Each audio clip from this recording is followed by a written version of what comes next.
B'ruchim habayim, welcome everyone. We are continuing on Shulchan Aruch or Chaim, the beginning of Chot Shabbat, up to Siman Resh Nun Bet, Seif Gimel, and Daf Yud Chet Amud Aleph of the regular prints of your Mishna Beruras.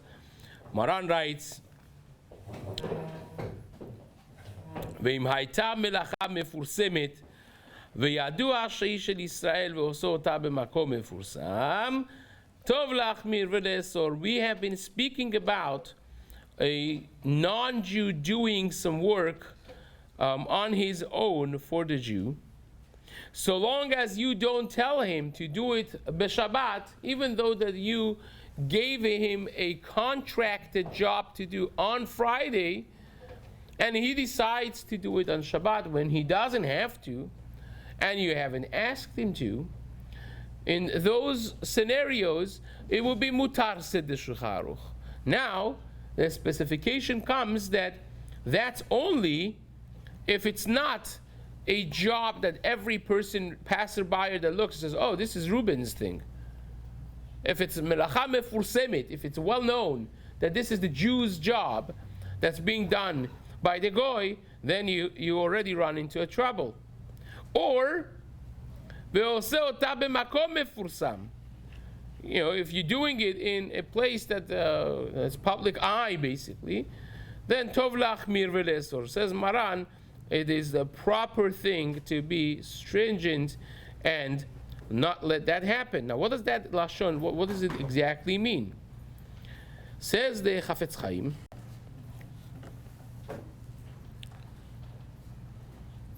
ve'im hayeta melacha mefursemet. For instance, the orot le'avdan ve'kelim le'koves taman en yadua shehu shel Yisrael. If a person is doing laundry for you, or in a laundromat, nobody knows this is garments belonging to you. You're not doing talit katan, hopefully you don't have the yellow patches. But if a person is doing a job that is known, then it will make a difference. If a person is doing public washing, sitting by the river, this goy, and washing your garments, if it looks like any other garment, even though that's in the public eye, still would be mutter, because nobody knows that he's doing your job. And therefore, then you don't have to stop the person, provided that he has done k'tisat damim, that it's a contracted job and not day or hourly paid. But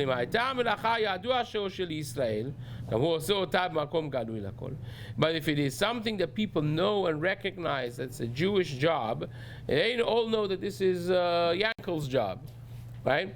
And it's being done publicly in the public arena, in the public eye.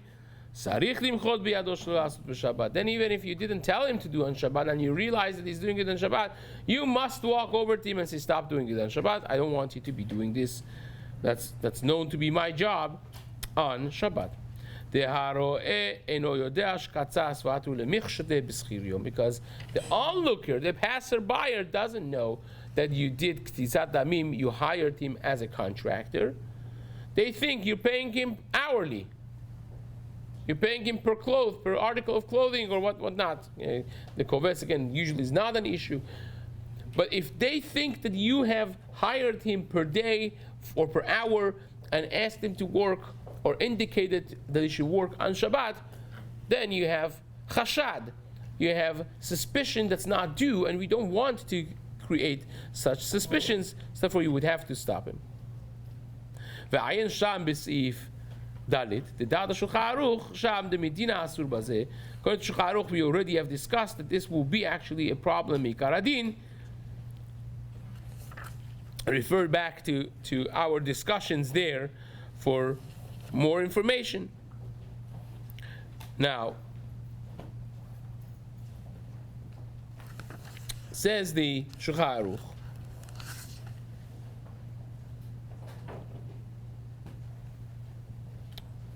V'yadua shehi shel Yisrael. This that the Shulchan Aruch says, it's known to be a Jewish melacha, a Jewish job.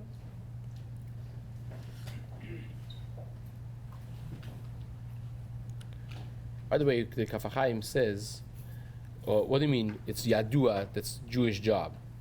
Does it have to be like announced on the bulletin board of the shul? He says no. As long as 3 people know about it, that this job belongs to Reuben, we assume that everyone knows about it. That's already public knowledge. In halachot of Lashon Hara, this becomes something important as well. But the Kaf HaChaim connects it with the halachot of Shabbat over here, that the public knowledge depends on 3 individuals knowing it. If 3 individuals know it, then the thing buzzes around, and little by little people will hear about it. It's just a matter of time, and hence that's already considered something that's known by the public. What if it's not obvious that it's Reuben, but it's assistant Katan? So it's obvious that's a Jewish article. It's not his washing.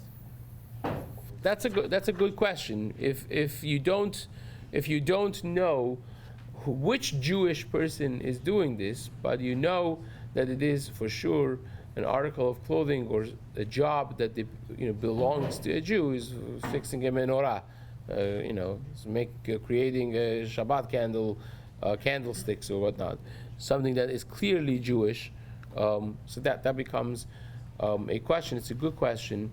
Will depend on the simple understanding is that it will be still asur, because they may come to find afterwards, okay, who is giving this to this goy, and they ask about it, and they will find out it's something that's not certainly kavod Shabbat. But you're asking a good question. I don't know if meikar adin that would be a problem when there is no chashad specific, but it would be a general thing pointed at a group of people, not at an individual. It's a good question. So it says the Mishna Berura,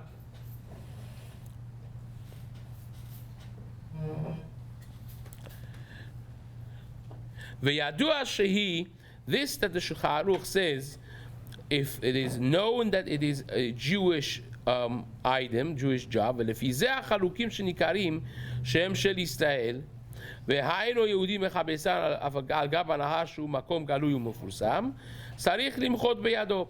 You have to stop him if it's known that it's your talit katan that is washing. It seems from the Mishna Berura that your question, because talit katan, who knows whose it is? Right? If you see it, you have to stop him from doing it because you hired him. But the onlooker would not necessarily know that this is Reuben's. It doesn't say Reuben on it. It's just a Jewish article of clothing. כשרואה הוא בשבת, אבל בתוספת שבת כתב דלא שייך בזה חשדה.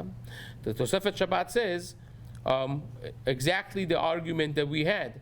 דלא נודע של מיהו, because no one knows which Jew is it. It's a Jewish article of clothing, but nobody knows which Jew. So Tosefet Shabbat argues that exactly our back and forth. And Chaya Adam is more lenient for a different reason, and his reasoning is that it's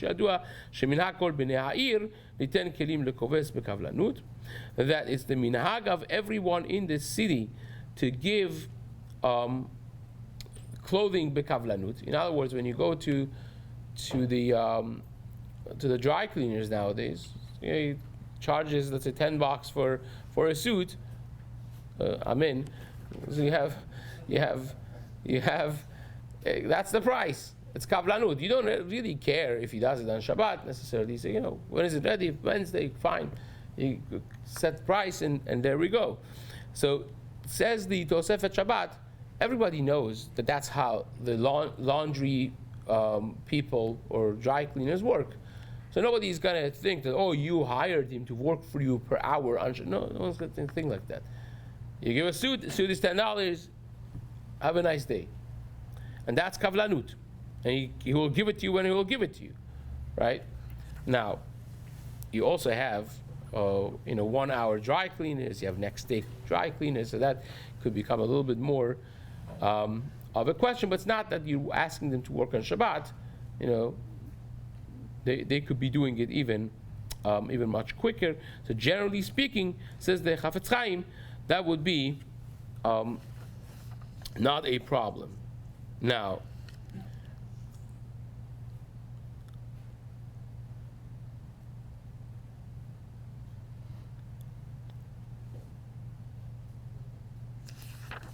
Says the Chafetz Chaim. So you have the Chayei Adam and Tosefet Shabbat that they are mekel on this for different reasons. It's the same halacha with any vessel that is made to be given bekavlanut, that usually is a contract job that they finish it and they get paid when they finish, regardless of when they do the job. The only problem would be if he's doing it in your domain and people see, that's a problem. But if he does it in his own domain, then will be mutar. The sham lo me'ane shum heter. In the Jewish house, there's no heter that works. And this is something we discussed already beforehand. And the Kaf HaChaim, the Ben Ish Chai, Chacham Obadia, all of them hold basically the same way when it comes to this. Now,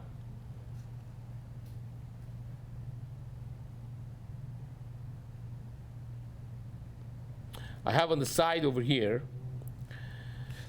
on the very question that we just discussed a moment ago, that Reb Chaim Palagi in Ruach Chaim Siman Resh Mem Dalit, he does not differentiate between the Jewish item being known to people, your question, or not being known. He says it's asur, but the Tshuva of Chacham Obadia in Yechavedat Chelek Gimel in Siman Yud Zayin, he discusses on a tangent this she'ela as well, and he does make this differentiation.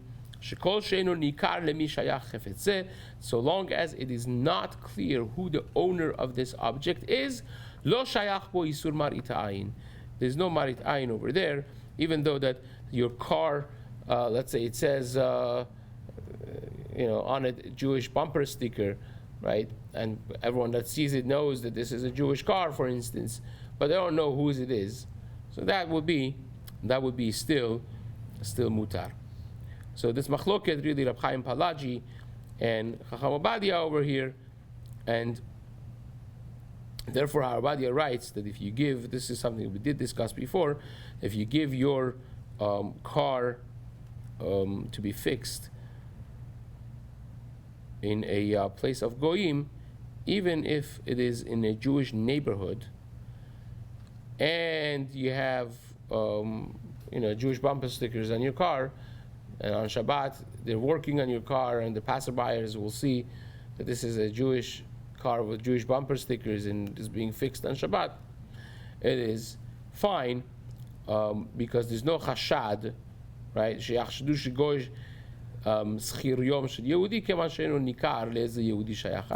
don't know who is the owner. But Obadia really there discusses actually a different. I'm familiar with this piece of Chacham Obadia. He writes it also in Chazon Obadiah, that one of the main reasons there that he discusses is because everyone does it bekavlanut. You don't go and change the alternator of your car and say, okay, how many hours did you work? They have a set thing from the beginning. It says it's going to be this much for parts, this much for labor, and you set the price, and they work, and they'll be done whenever they'll be done, right?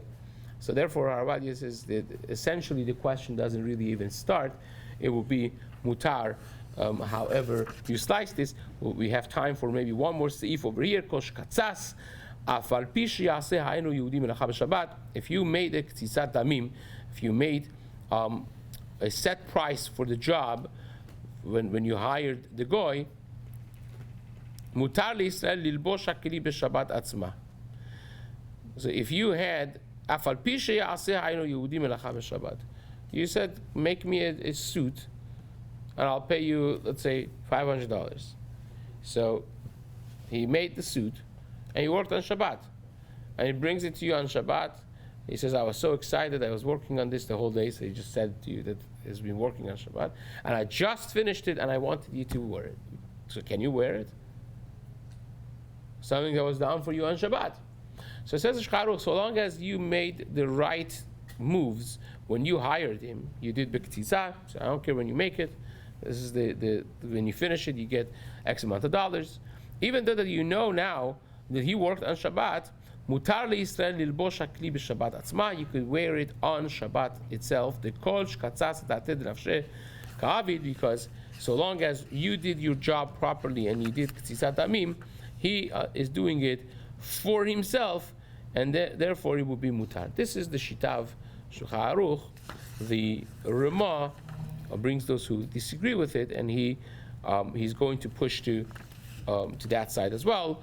The Ramah writes, "V'yesh osrim le'lobsho kosher yadu hashenu Yehudi gemara b'Shabbat." There are those who are machmir. This is Haggadah Asheri that says is asur, so long as you know that it was done on Shabbat. V'sarich lehamtin b'motzei Shabbat b'chtir she'aseh. And not only that, even on Motzei Shabbat you cannot right away wear it. You have to wait. Let's say if it took him 5 hours to make it, and he was working on it 5 hours on Shabbat, so you have to wait 5 hours after the end of Shabbat before you are allowed to wear it.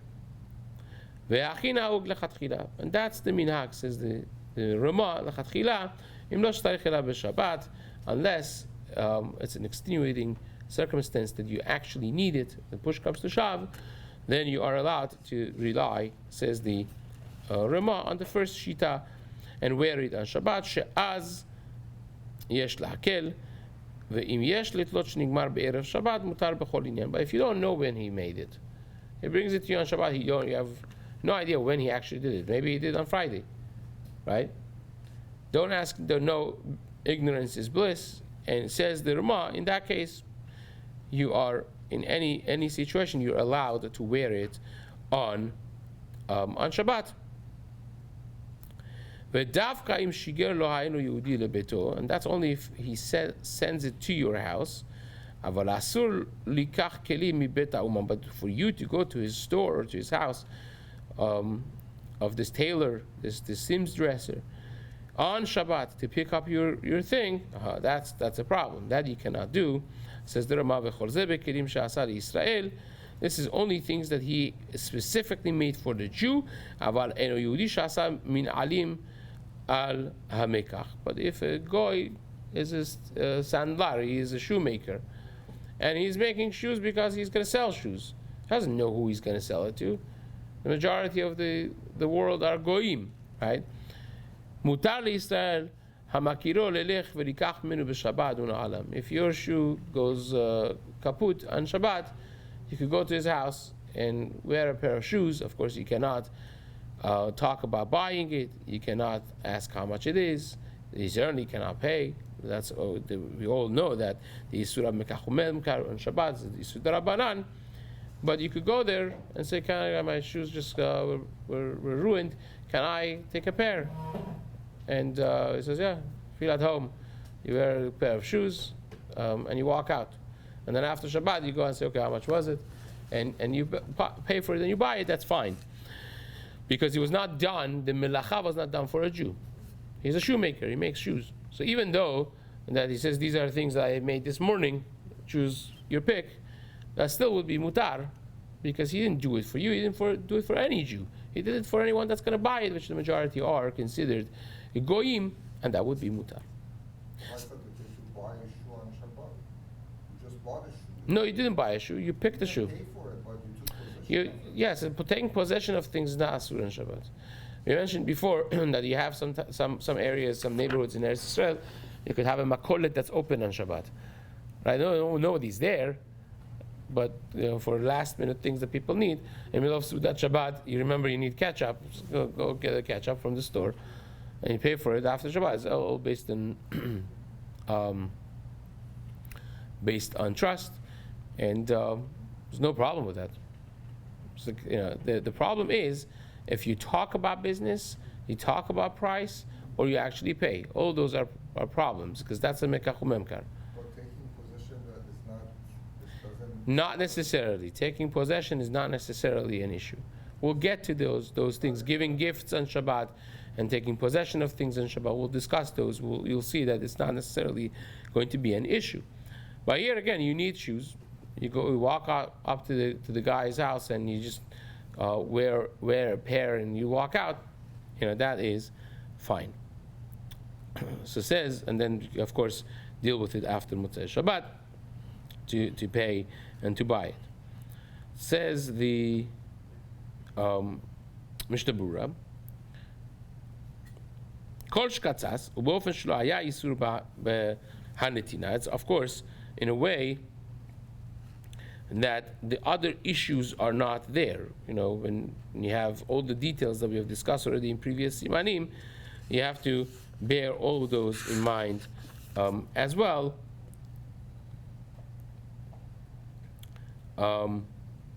Because you don't have any issue of benefiting from the melacha v'goy when he was b'ktzisa, because he did it for himself. The Jew did not command him to do the melacha on Shabbat, but if you commanded him to do it on Shabbat, even with the ktzisa, with the contractor job, you say, okay, I pay you X amount of dollars when you finish this job, but I really need it tomorrow. So that's you telling him to work on Shabbat. That's of course going to be an issue. But short of that, it will be fine. Says the Chafetz Chaim, Velo dami, this is not similar to the case that we will have later on in Siman Ayin Vav. If a goy turns on a light for you, right? Your housekeeper sees that you forgot to light to turn the light on in your study, in your office at home, that you learn Friday nights always.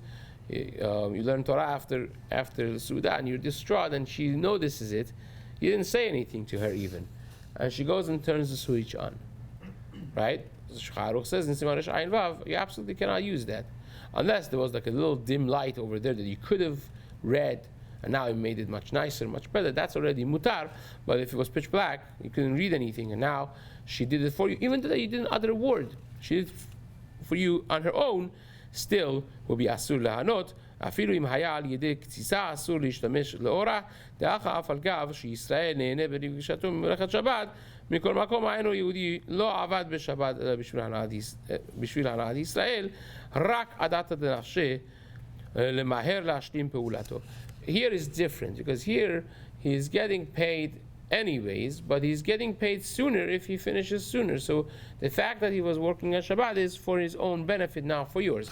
In the same case as the light in your office, if she also usually sits there and reads a magazine for herself, so she's doing it for you, but she's also doing it for herself, that would be already fine, right? So long as she has her own benefit in mind, that would be mutar. Of course, if you didn't tell her to work on Shabbat, you didn't tell her or hint her to do it, and she did it on her own for herself and for you, plus, still would be mutar. ולכן, ולפי זה, אף בענייננו, אם הישראל אמר לנו יהודי, if the Jew tells the goy, סמוך לחשיכה, right before Shabbat, מדוע לא גמרת מלאכתי? Why haven't you yet finished my job? Right? If he says, like, Yalla, it's almost Shabbat, well, what are you doing? And the goy says, oh, I'm so sorry. I'll do for you, I'll make an exception, I'll get to work right now, and we'll finish this out in a few hours or by tomorrow noontime. So he's telling you, you pushed him, you just said, why didn't you work hard? I want you to finish this already. And then he's going to now finish it on Shabbat. Then it's going to be, of course, a problem.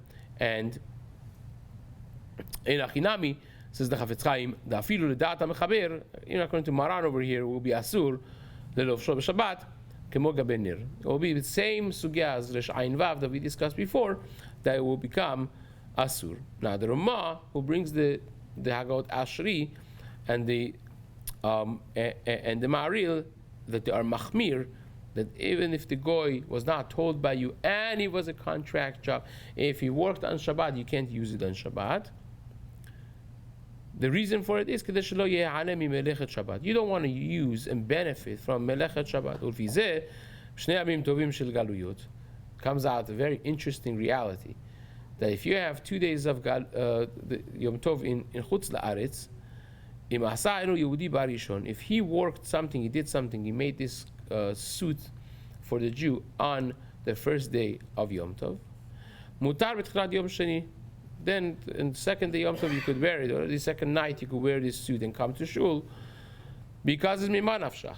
If the first day is kodesh, because sefek adayoma, even though that nowadays we know by exact measures of the calendar that we possess, we know exactly what the Rosh Chodesh is, we know exactly when the Molad is, we know exactly when the Yom Tov is. Still, we deal with it the same way that they dealt with it, Minhag Avot and Biadim.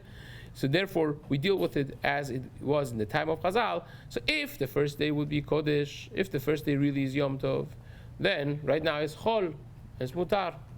Well, now you have to, in parentheses, keep still B'chtashe Asu in mind, because the Rama is not only machmir that on Shabbat you can't use it, he also is machmir that after Shabbat you have to wait, whatever, 5 hours that you took to make the suit, whatever it is that it took, B'chtashe Asu you have to wait as well. But short of that, you can use it in second day Yom Tov, no problem, because now the Yom Tov is finished. And if the second day is Yom Tov, then the first day when he worked was Erev Yom Tov, was not really Yom Tov. So Mimah Nafshach, you could wear it on second day Yom Tov. And one last piece over here.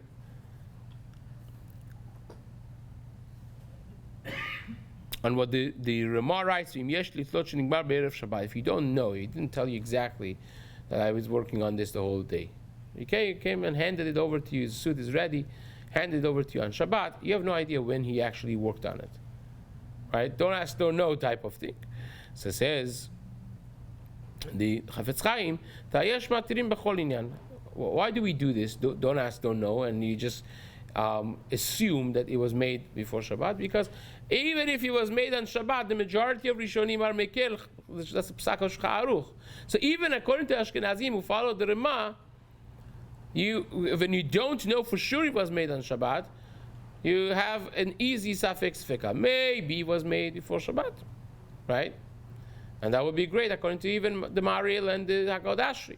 And even if it wasn't made on Shabbat, so what? It's still, you have a large sad, right? Kar rahav lismoch, like the Rishonim, who are the majority, and the Psak of Shulchan Aruch, that with the Ktisa, when you made a contracting job, and you don't care if he makes it on Shabbat, he decided to make it on Shabbat, it will be mutar, even if he tells you, I made this just now on Shabbat.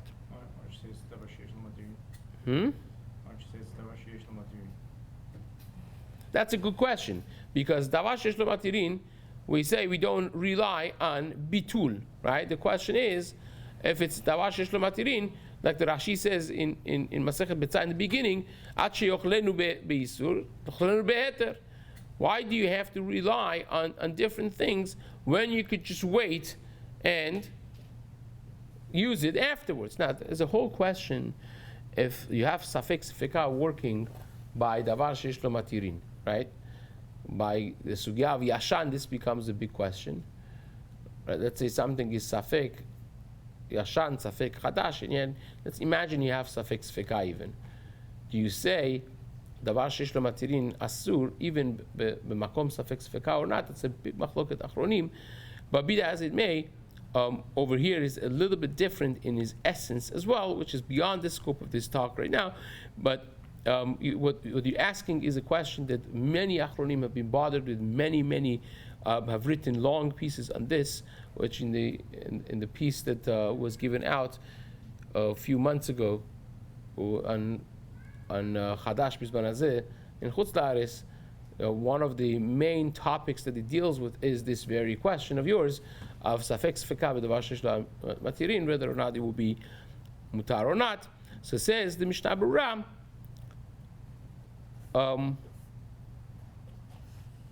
in the last piece over here,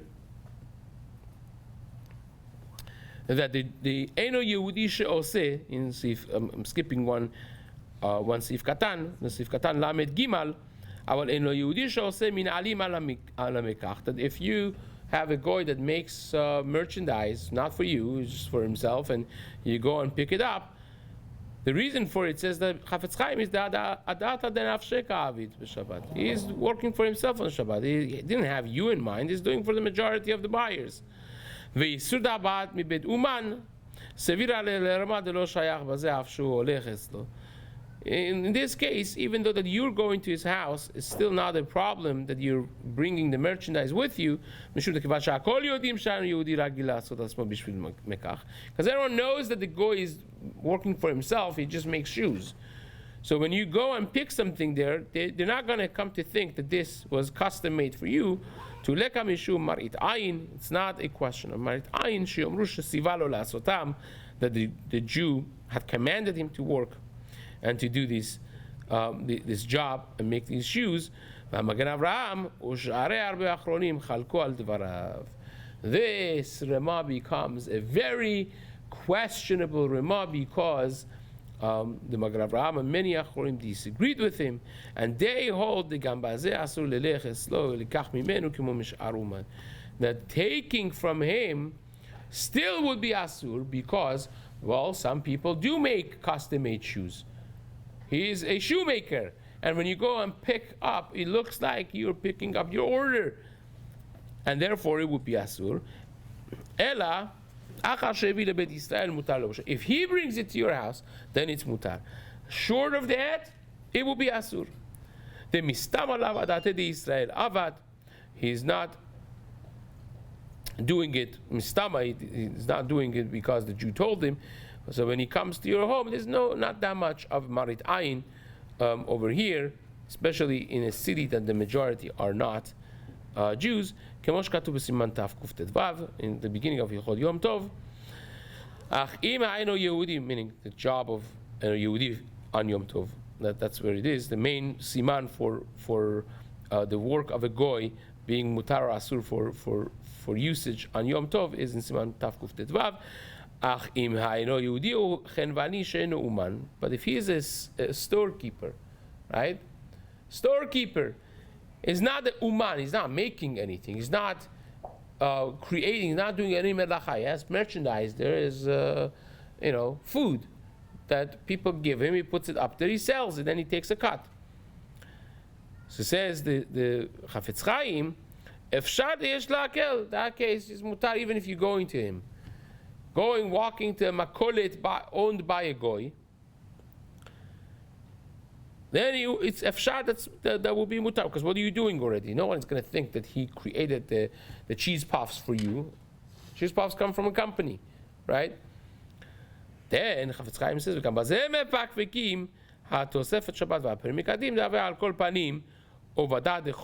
still have to be careful, says the Tosefet Shabbat, says the Primikadim, that this looks like a mundane activity. You don't want to be going to a store and picking food because that's what you do on a weekday, right? And weekday things we don't do on Shabbat. So it's Isur of Ubadin Dechol, according to some, but seems from the Chafetz Chaim that he would be more sympathetic towards this. Again, there are many in Eretz Yisrael that rely on the Mekilim, but here we have the Mishna Berura that also mentions those who are stringent, not because you are taking possession of something, not because Isur of Mekach Memkar, but because it looks mundane. It's not Shabbosdik. You don't want to go and pick up something from a store that looks like buying on Shabbat. That's not something that we want to do. And with that, we concluded Seif Dalit of the Shulchan Aruch over here. Be'ezrat Hashem, we will be continuing on the next Seif in the days to come. Hazaku Baruch. Yes. Question.